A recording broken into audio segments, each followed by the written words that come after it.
Kenapa sebuah bangsa kecil yang berkali-kali dijajah, diusir, bahkan hampir dimusnahkan, masih bertahan sampai hari ini?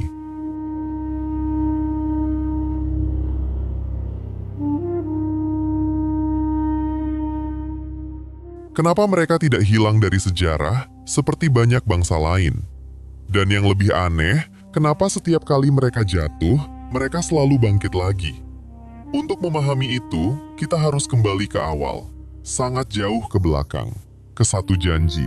Janji yang tidak dibuat oleh manusia, tapi oleh Tuhan. Semua dimulai dari satu orang, Abraham, seorang pria biasa, tanpa pasukan, tanpa kerajaan. Tapi dia menerima sebuah panggilan. Pergilah dari negerimu, aku akan membuatmu menjadi bangsa yang besar. Janji itu terdengar mustahil, karena saat itu, Abraham bahkan belum punya anak.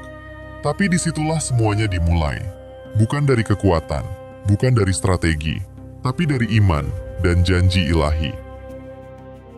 Perjalanan bangsa ini tidak pernah mudah.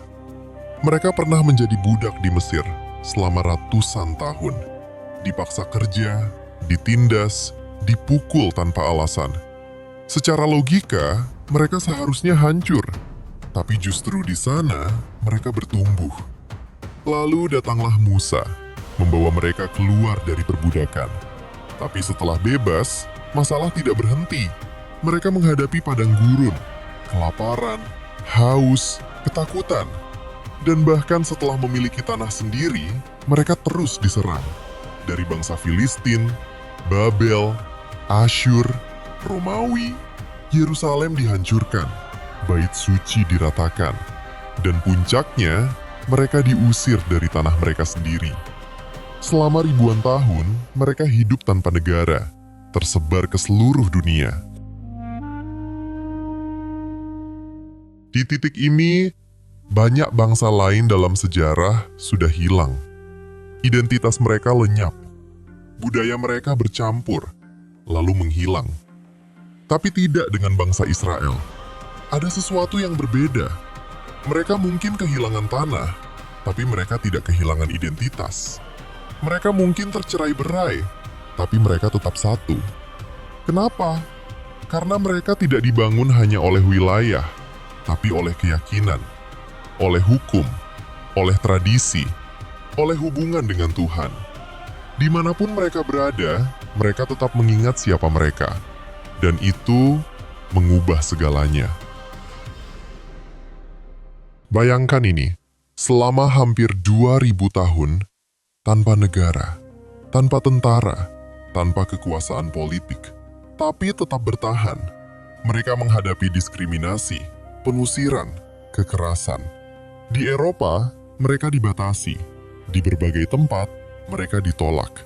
Dan lalu, datang tragedi terbesar. 6 juta orang dibunuh secara sistematis. Ini bukan sekadar kekalahan, ini hampir pemusnahan total.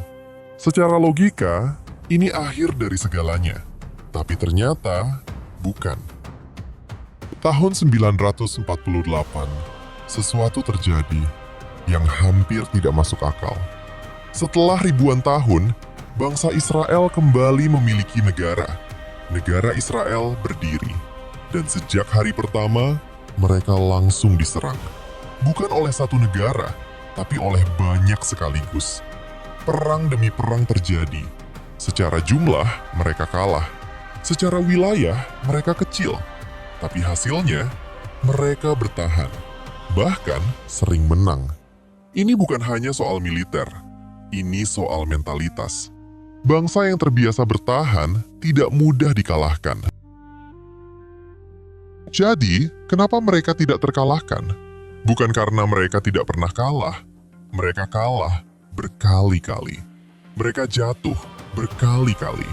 Tapi setiap kali jatuh, mereka tidak berhenti. Mereka bangkit, lagi dan lagi. Kekuatan mereka bukan hanya di senjata, tapi di identitas. Bukan hanya di strategi, tapi di keyakinan. Mereka percaya bahwa mereka bagian dari sesuatu yang lebih besar. Sebuah janji, sebuah tujuan. Dan selama itu masih mereka pegang, mereka tidak akan benar-benar hilang.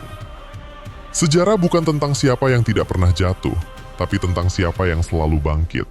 Dan mungkin itu alasan sebenarnya kenapa bangsa ini masih ada sampai sekarang.